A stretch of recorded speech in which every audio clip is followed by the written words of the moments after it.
really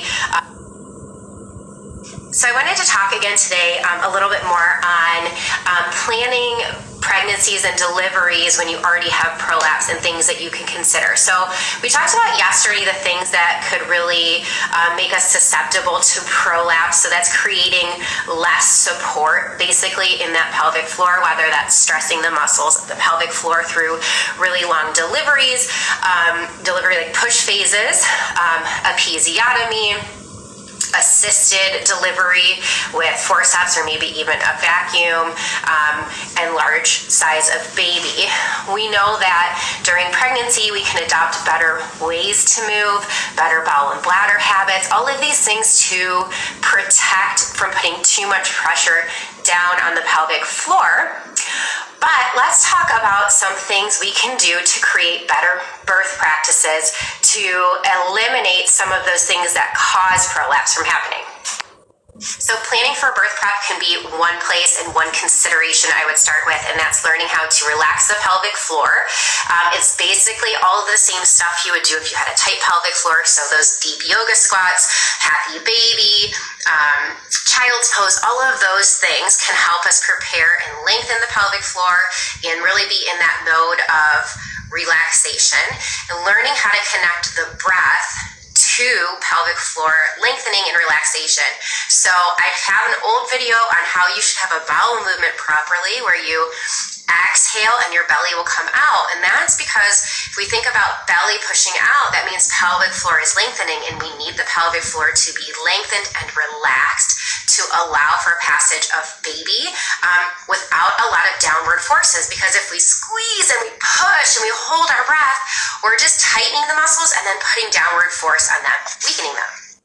So seeing a pelvic floor PT before you deliver is an excellent idea, because if you're unsure how to tap into those things, they can help you understand, and then they can set you up to for what you could be doing in those first 6 weeks, first few days after delivery, so that you're not in the dark. So also let's talk about position. Lying on your back delivering blocks the sacrum. The sacrum can move like this. So on the second stage, when we're going to try to get the baby out, what needs to happen is if we can open the sacrum so that it comes this way, you can imagine this whole space gets larger to allow for passage of baby. However, if we're lying on our back,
the bed restricts the ability for that sacrum to move this way.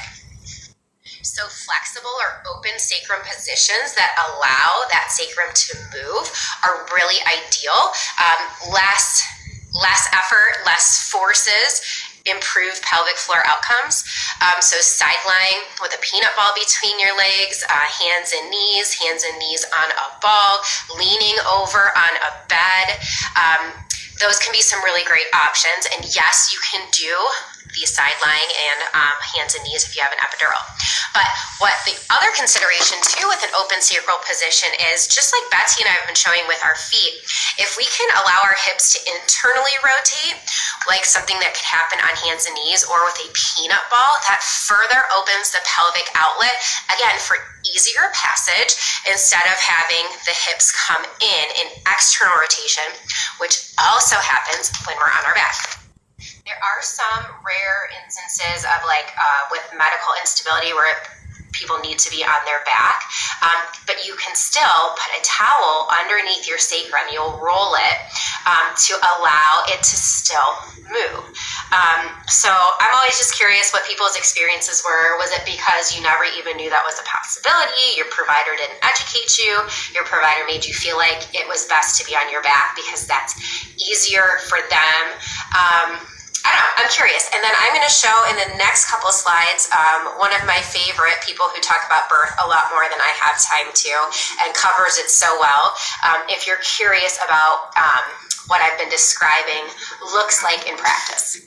Here are 4 amazing birth prep stretches that focus on releasing the adductors, aka your inner thighs, opening your thoracic spine, really reducing any pelvic floor tension. Yes, stretching the toes helps with that, and helping position the baby in a better way. Use the acronym BLOW for pushing tips. Blossom breath to release your pelvic floor, labor down, wait for the urge to push, and get off your back. So I